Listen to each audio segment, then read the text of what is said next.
President Trump has now emerged from Air Force One. We think that Vladimir Putin might emerge at roughly the same time. So we'll watch them as they take the steps to meet. But please do go on, Ambassador Pfeiffer. Yeah. If he can bring Putin to agree to a trilateral meeting that includes Ukrainian President Zelensky, that would be a big win. If he can get Putin to agree to an unconditional general ceasefire, that would be a win. But beyond that, I think Ukrainians would be nervous if President Trump gets into things like talking about land swaps. And now, the good news was on the flight out to Anchorage, the president said he would not negotiate on behalf of Ukraine. But a week ago, he was talking about land swaps. So which Donald Trump is now walking towards this meeting with Vladimir Putin. Vladimir Putin is going to be trying to get President Trump to engage on things like land swaps and details, because Trump believes that he can spin Putin believes that he can spin Trump and get the American president perhaps to begin to align more closely with Russian positions for calling for an end to the war. President Trump has to avoid that. We'll see if he has the discipline to do that in the next couple of hours. Alexander Vindman, the men that will be in the meeting are not the economic advisors, but they are the more strategic advisors, the security advisors. We've already reported that Steve Witkoff, the special envoy, will be with Donald Trump, along with Marco Rubio, the Secretary of State and National Security Advisor. We've also just learned that there will be a couple of others as well with Vladimir Putin, including Sergei Lavrov, the foreign minister, and his foreign policy advisor, Yuri Ushakov. What does it mean to you that the men that will be involved in this first meeting do not include the economic advisors? Well, first, I'll tell you, I'm absorbed by this visual of the red carpet being rolled out for Vladimir Putin. And in 123 other countries, signatories of the International Criminal Court Convention, this man would be arrested as soon as he lands. Here, he's being welcomed for a conversation. So the expectations are pretty high for that gift ready to Vladimir Putin. I think the participation of not a one-on-one now, but a kind of multilateral between the security chiefs indicates that Donald Trump really wants to see if there's anything to be had on this critical topic of a Ukraine peace deal before a broader conversation occurs, before a conversation occurs on economic issues. Maybe there's some tangential issues, maybe some arms control could be discussed. But by and large, this is a conversation about Ukraine, seeing if there's anything to be had there. And maybe this conversation doesn't go forward if there's not some sort of ground to close there. So after a stern walk up to the red carpet with Donald Trump scowling, quite a warm greeting between the two men, big smiles, a hearty handshake. And they're now watching a military, I believe, about to watch a military flyover. I'm just going to pause for a second and go into this, see if we can hear anything out there in Anchorage.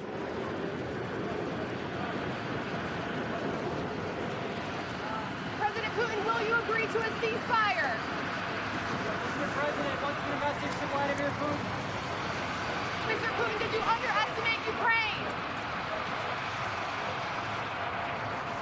President Putin, will you stop killing civilians?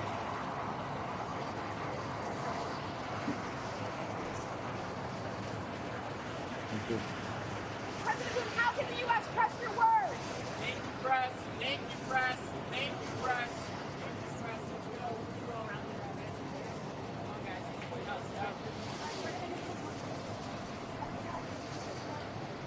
Come on, guys.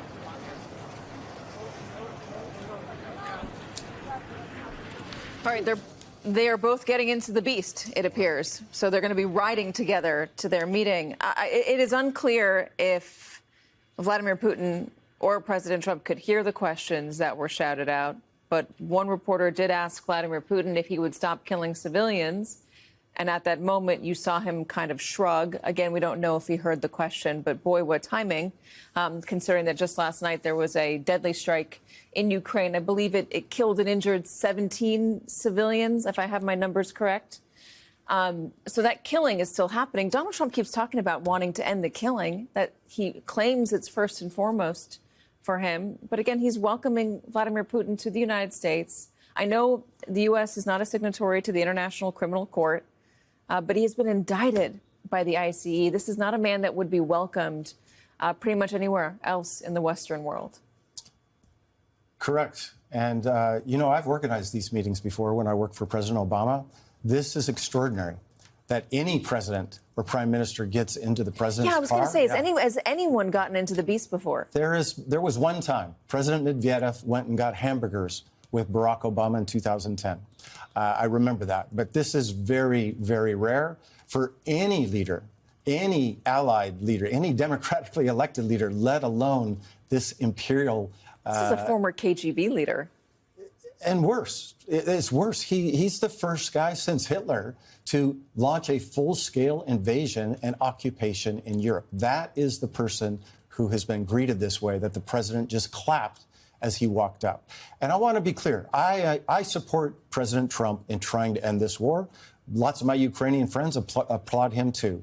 I support even engagement with President Putin, even though that's controversial. And look at that image. Vladimir Putin smiling ear to ear, looking almost giddy inside the presidential limousine.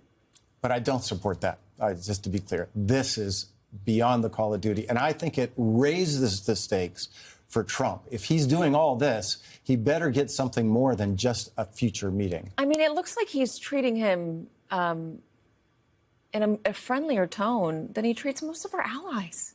Yeah, that's what it seemed like. I mean, those images of him just standing there waiting and then clapping even before Putin had come up to him, and then the hearty handshake.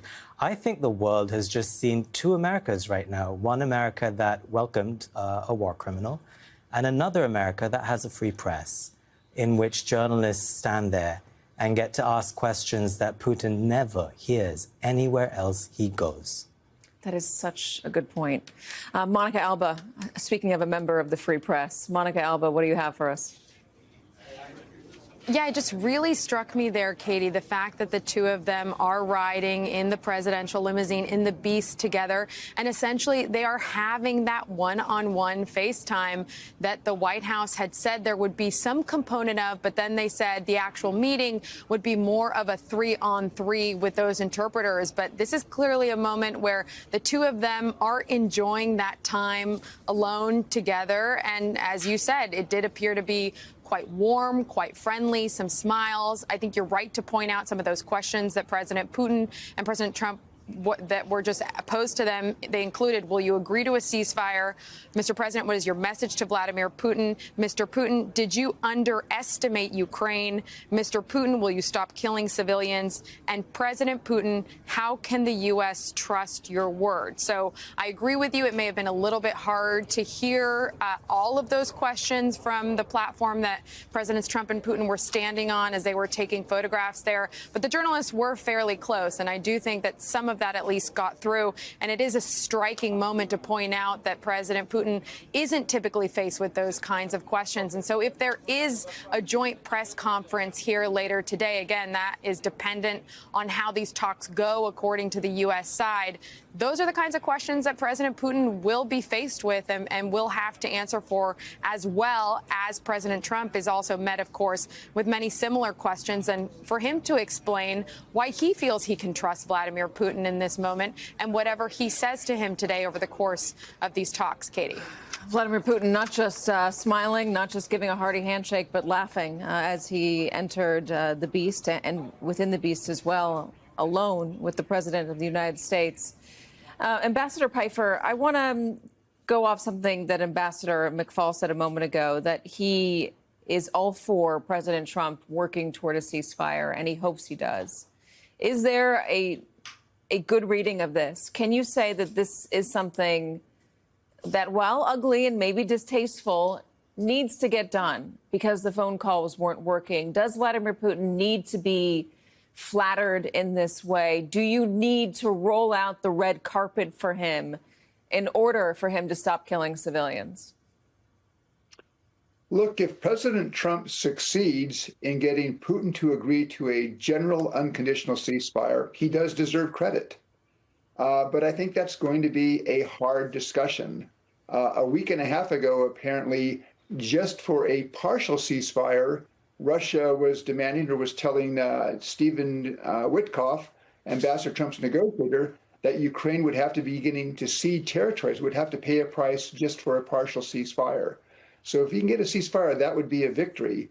But based on what the Russians are doing, they continue to press the battle both on the front lines. They continue to send rockets and drones to pound Ukrainian cities. There's been no sign that the Russians are prepared to ease up on the battle.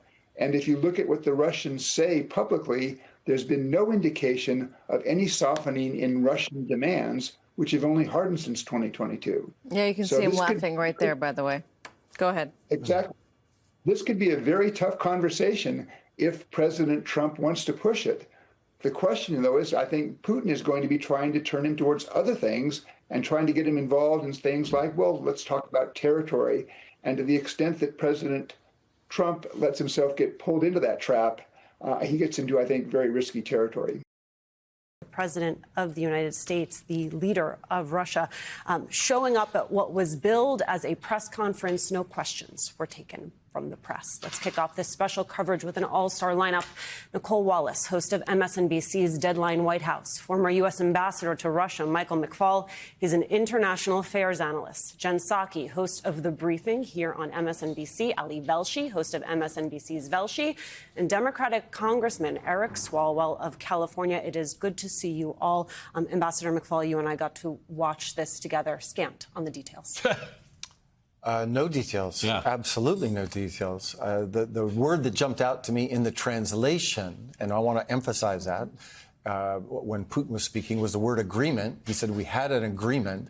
President Trump didn't underscore that. So we don't know if there was any agreement at all. There were no details at all about what was discussed, other than it was a very, very good meeting. It was an extremely productive meeting, but we know almost nothing about what was agreed upon, which leads me to wonder if there was any agreement, in fact. You can call it what you want, but if there was a real agreement, we would know some details. That we don't know anything is striking to me, and that this was a press conference, and then they walked away taking no questions suggests that probably there wasn't a lot that they wanted to discuss with the press. Nicole Wallace, no details, no agreement. What then was the point of this meeting?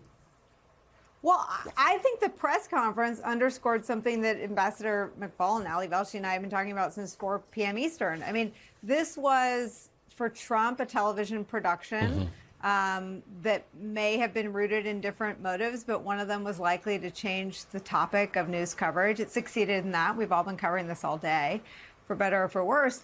But clearly, Trump was not in control of anything. I mean, Putin was the alpha all day long, from Trump holding on his plane and waiting for him like a, middle schooler waiting for their first date. The red carpet that rolled out and the choreography. I mean, I went to dozens of foreign trips with the president. It is very rare to have a red carpet and then an ascent to a platform and then a walk down the stairs into a limo together. I won't say it's never happened, but it's exceedingly rare, to the point that I can't think of it ever happening before. And then Donald Trump, don't stand between Donald Trump and a scrum of reporters asking questions if you don't want to be stampeded. There's no way it was Donald Trump's decision or request to take no questions. He'd be talking until 9 p.m. Eastern if he'd been in control of anything that happened today. It began, Ali Velshi, with Putin calling the U.S. and Russia dear neighbors. Yeah, talking about how close we are. There was a history lesson about Alaska somewhere in there, and then it ended with an invitation for the President of the United States to come to Moscow. This is like my lunch every day. It's a lot of production and not many calories. The Alaska, as a Russian colony until 1867, it was going in a direction that Donald Trump, I don't know if he's right up on that. Then he talked about... no, he got a history lesson here, too. Yeah, no, he talked about... Putin said the relations between the United States and Russia have fallen to their lowest point since the Cold War. As if that just kind of happened, right? Like we just grew out of touch. Some grass has grown between us. He did say that they see Ukraine as a brotherly nation, and naturally the security of Ukraine should be addressed as well.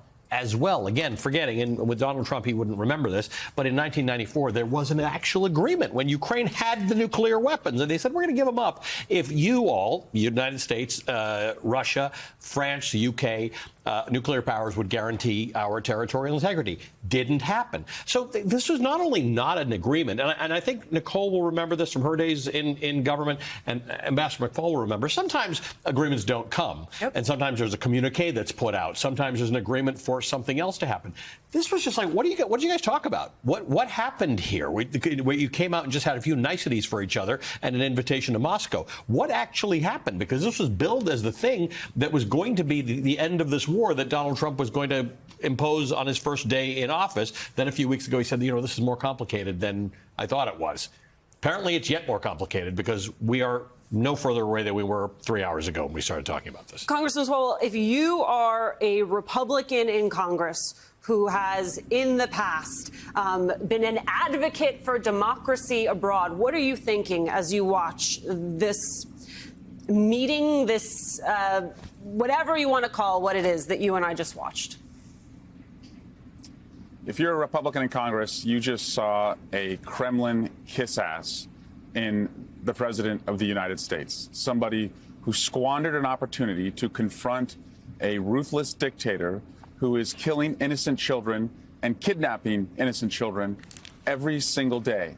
I don't know what this meeting accomplished other than taking the Epstein files and inflation out of the news, but you have meetings like this to achieve objectives. You don't just have meetings like this to gather the gang together. It was embarrassing to watch. It was frankly more embarrassing than the Helsinki conference because he toasted Vladimir Putin as if he was receiving a lifetime achievement award, a total nothing burger, a waste of time.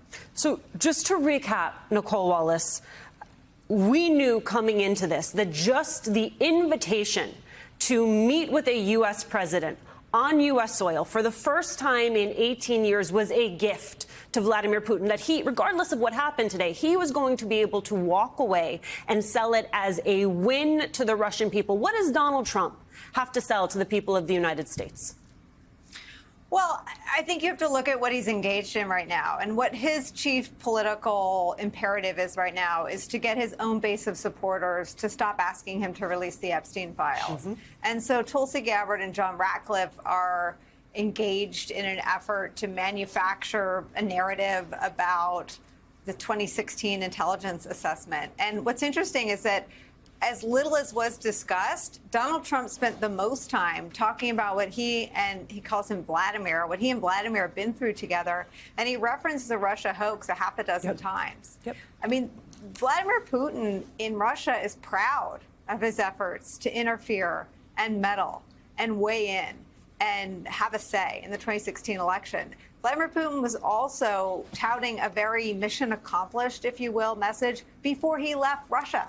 So the sort of either willful ignorance on Trump's part about how much Putin gained just through the invitation before his plane ever left Russia, and how much time Trump spent on his political mission, which is to deflect from the scandal over the lack of transparency about the Epstein investigation, to divert all that heat and energy among his own base of supporters to a phony narrative about a Russia hoax, seemed to take up more time than just about anything other than flattering Putin today. Which I think, Ambassador McFaul, is the best window we have into what happened in that meeting. The fact that you had Vladimir Putin saying this is bigger than what happens with Ukraine, touting potential trade with the United States, talking about possibilities when it came to digital, to Arctic exploration, to space, and Donald Trump airing old grievances. And that whole piece about if he had been president in 2022, well, then none of this would have happened. Yeah, he definitely added that on for President Trump. That was his one gift to the president. I would say that one phrase. To the best of my knowledge. Of course, we don't know what they actually agreed upon because they didn't tell us. If they agreed on anything. And if they would have done something, they probably would have told us. But I think by my measures, I mean, I've organized these kinds of presidential summits. We judge them by the deliverables. That's a State Department term. What did the American people get out of this meeting? Are we better? Are we more secure today than we were yesterday? Are we more prosperous? Have we defended our democratic values? I don't see any evidence that we're better off. Most certainly our allies in Europe are not better off, and I don't see any evidence that our Ukrainian partners are better off. But even the minimalist standard for success, that the president himself said, not me. He said, this is a preparatory meeting for a trilateral meeting. And I thought that was the minimal bar that we would get in this press conference today. And he hinted at it. He said, I hope to see you soon, Vladimir. But he didn't announce it. Right. So even by his own objective standards of success, he did not achieve that minimalist objective. So, Jen Psaki, given that that minimalist objective was not accomplished, do you think it is fair to say that Vladimir Putin today schooled the U.S. president on U.S. soil? Well, yes. Look, I think we, as everyone's been saying, we have very little knowledge or understanding of what happens in that meeting. Just to give you a little story personally, I was walking across the bureau and I missed the first 2 minutes of the press conference, and I sat down and messaged the team and said, I must have missed what they said they agreed to, because there haven't been any details that I understand, and there keeps being references to an agreement in a next meeting. But the thing that has struck me about today, and certainly after that press conference, is for a decade now, Vladimir Putin has been isolated on the world stage. You know, the G8 became the G7. He was an international pariah. He wasn't, there's a warrant for his arrest by the International Criminal Court. And today that isolation ended, and he was welcomed back on U.S. soil. And it matters what comes out of the meeting, and certainly we should all root for an end to the war in Ukraine, as Ambassador McFaul keeps saying, and that is absolutely true. But that is the big victory for Vladimir Putin today. Ambassador, if you are Volodymyr Zelensky and what you got out of this was the promise of a phone call, what are you thinking? Well, he's going to want to know the details that we did not get to hear, right? Because they obviously talked about something for 2.5 hours. And mostly, just a small part, they didn't go to the wider delegation with all the economic people. So I think they probably focused mostly on Ukraine, despite the spin at the end.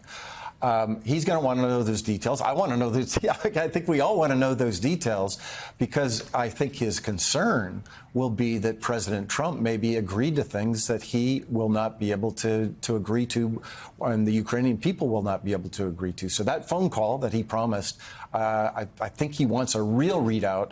And the fact that we didn't get a real readout and the world didn't get a real readout and there were no questions asked, that suggests that it might not be good news for Zelensky. So stay on that point.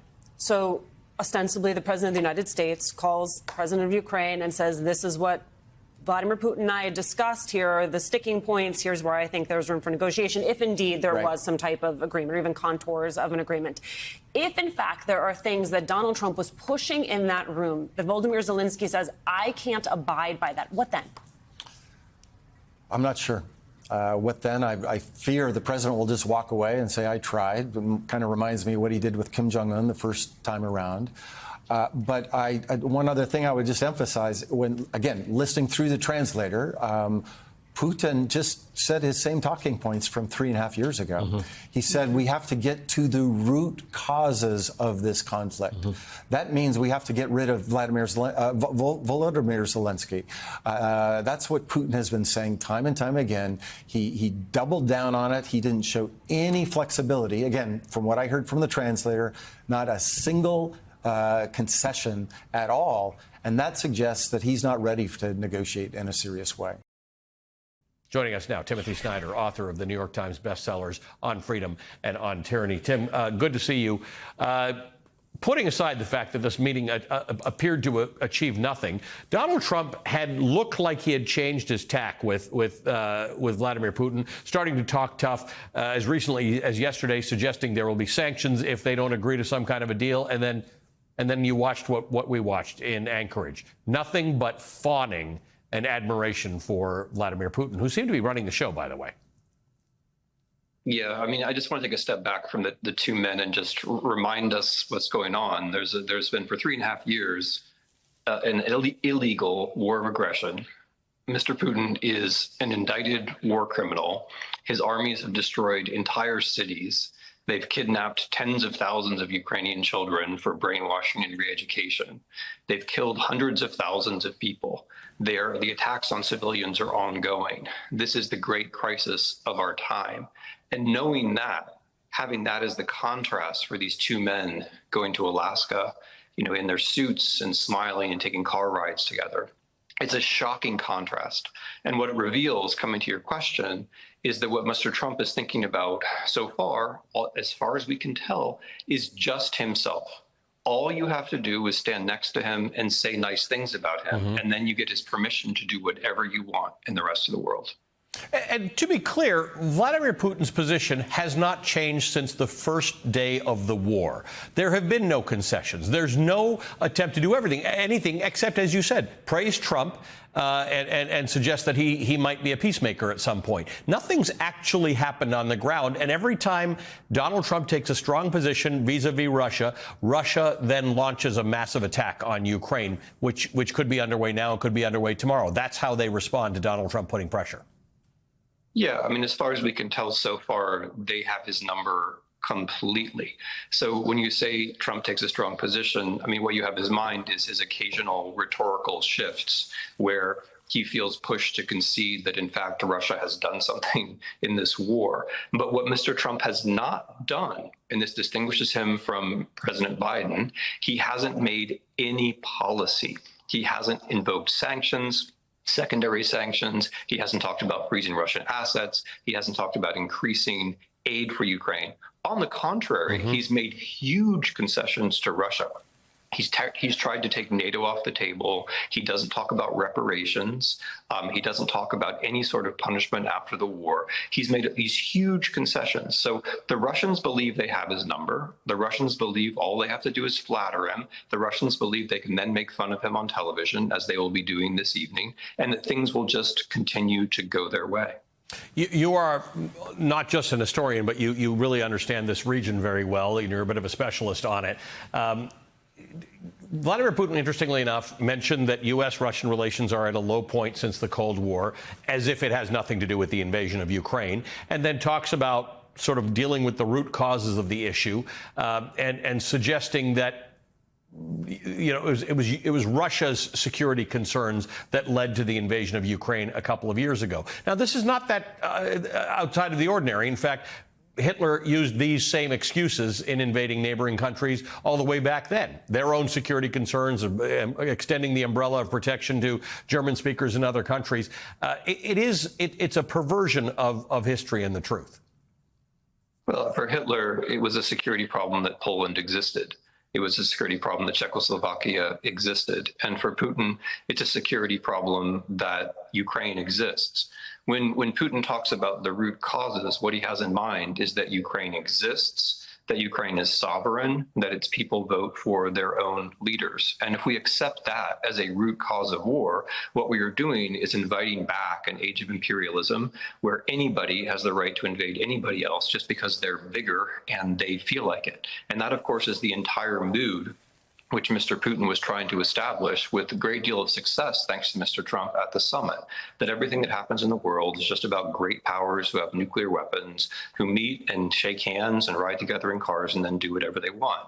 Whereas out in the rest of the world, we have sovereign states and we have nations and we have people who want to live in freedom and, yes, peace, who have to defend themselves when one of these countries says a root cause of war is that you exist.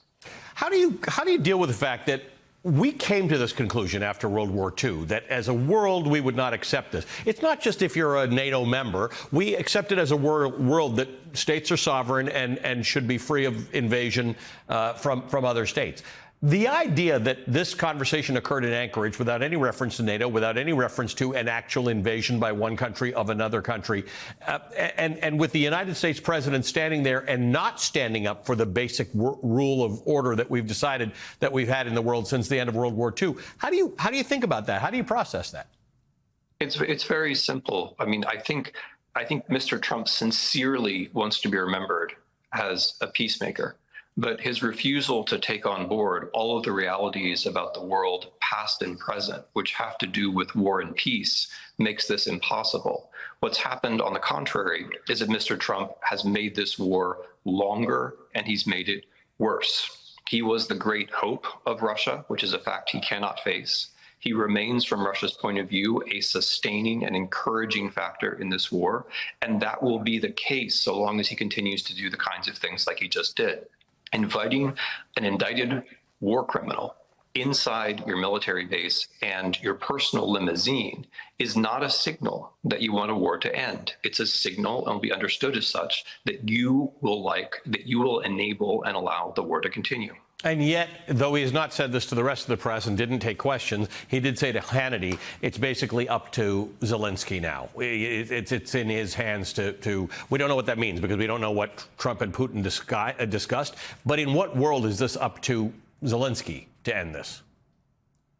I mean, it's clear that Trump's implicit and sometimes explicit scenario of how this war ends is that the Ukrainians just give up. That's his scenario.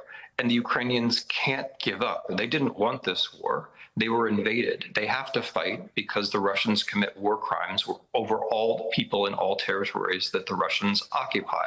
They have no choice.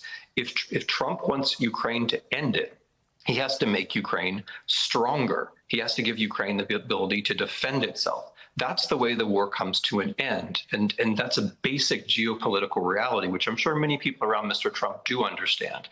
The only way for Zelensky to end it is not to surrender. That would just mean more war, more atrocity, and future wars. The only way Zelensky can end it is if we empower Zelensky, if we're on the side of Zelensky, on the side of the Ukrainians, and help them to defend themselves, to change the power position. That's what we can do. So far, we're changing the power position on the side of Russia. We're making it impossible for the Ukrainians to end the war. Timothy, good to see you as always. Thank you for being with us. Professor Timothy Snyder is the author of On Tyranny and On Freedom.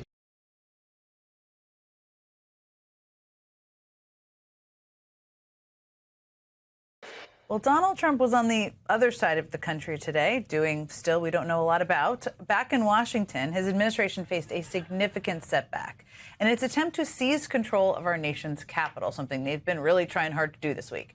Today, lawyers from the Trump Department of Justice told federal judge Ana Reyes that the DOJ would reverse course on its previously announced order to effectively strip power from Washington, D.C. police and hand it over to the federally controlled Drug Enforcement Agency. The administration will now hammer out the details of a temporary agreement with the city until the court can make a more thorough determination of the federal government's authority to take over Washington. At least for now, D.C.'s police chief Pamela Smith remains in control, even as Attorney General Pam Bondi has appointed DEA Administrator Terry Cole to help direct law enforcement actions in the city. Joining me now is Democratic Massachusetts Representative Jake Auchincloss, a former Marine who served in Afghanistan.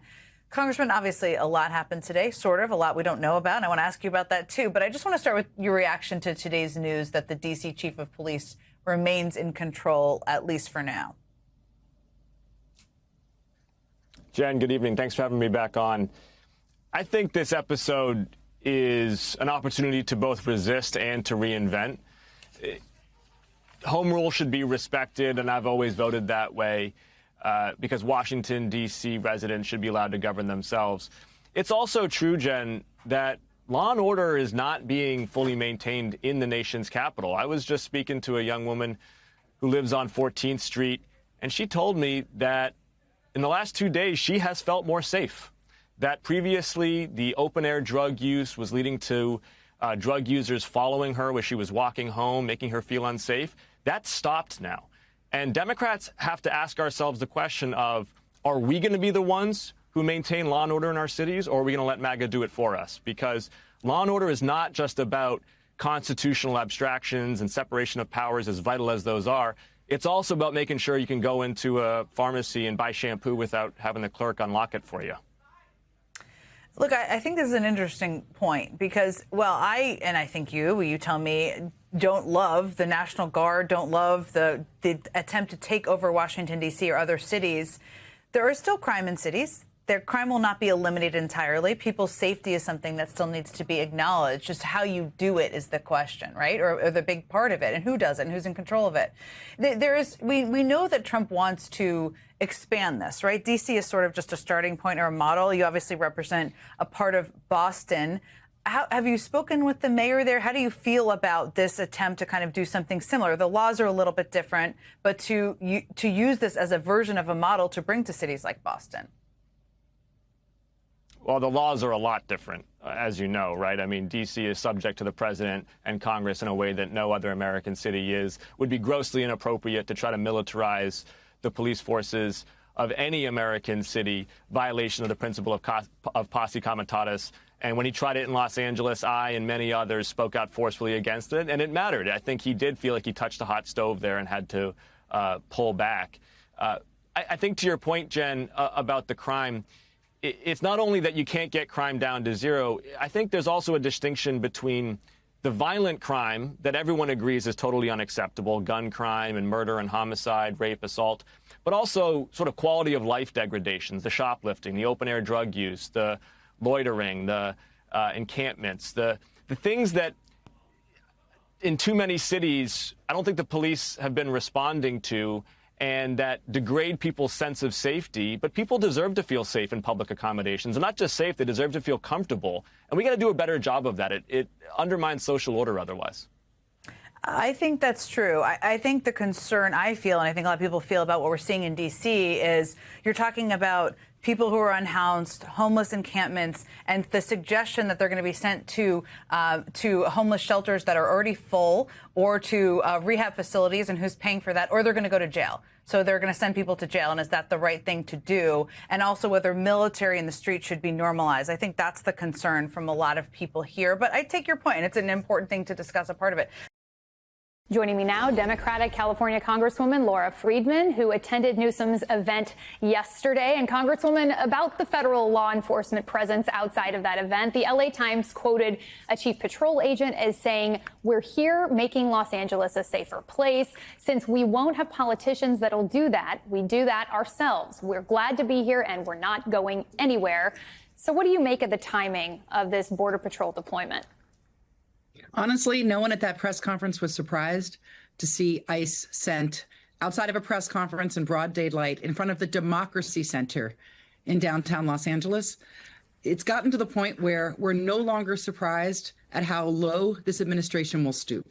Alex Padilla was in the room with us, the U.S. senator who was hogtied in a federal building for asking a question from the back of a press conference. We know how low this administration will go, but we're not scared. We're not going to back down. We're not going to let them intimidate us. We're going to continue to stand up for democracy. So I want to play something that Governor Newsom said during his event. Take a listen. We need to disabuse ourselves of the way things have been done. It's not good enough to just hold hands, have a candlelight vigil, and talk about the way the world should be. We have got to recognize the cards that have been dealt. And we have got to meet fire with fire. So whether it is the redistricting fight or the optics of what happened yesterday, do you agree that it's time for the gloves to come off? Look, Donald Trump has set the rules of engagement. When he called Texas and said, do immediate redistricting because I'm unpopular and I'm going to lose seats and I need to continue to be an authoritarian, I need to be a dictator, which means I can't have any party able to dissent or push back or hold me accountable. He knows that Texas would do his bidding. We can't let that go unanswered. It would be irresponsible for those of us who have power, those of us who have the ability to push back and hold the line, to not use that power. So absolutely, when Trump is a bully, when Trump wants to break the law, when he wants to rig the system, we're going to show him that there's accountability to that. And this is the way that California can hold him more accountable. This is the way that California can balance the scales.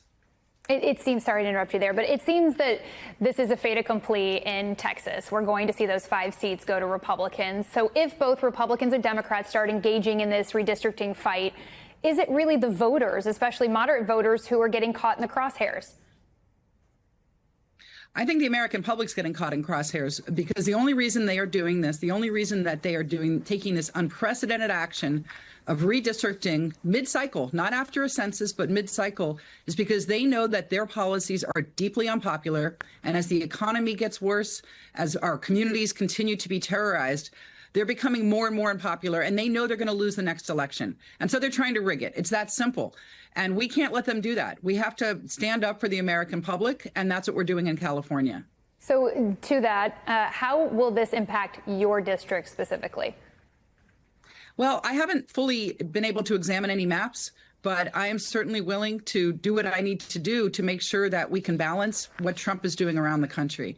So whatever it takes, I'm going to continue to make my voice heard. And I'll say something else that I think is important for people to understand. Texas is doing redistricting by their Republican legislature, which had already gerrymandered the state. coming back into a special session and not talking about these devastating floods, not talking about how to give relief to victims, but instead to do even more partisan gerrymandering of the state, despite it not being popular in Texas. Even though people in Texas are raising their voice to say they don't want to see the legislature focusing on this, they're not going to have a chance to weigh in. The Republican legislature is going to do this. In California, we believe in democracy, and we're taking our proposal to the voters. And that's a big difference. And we've seen those Democratic lawmakers flee town to try to break quorum there. California Congresswoman Laura Friedman, thank you very much for joining us.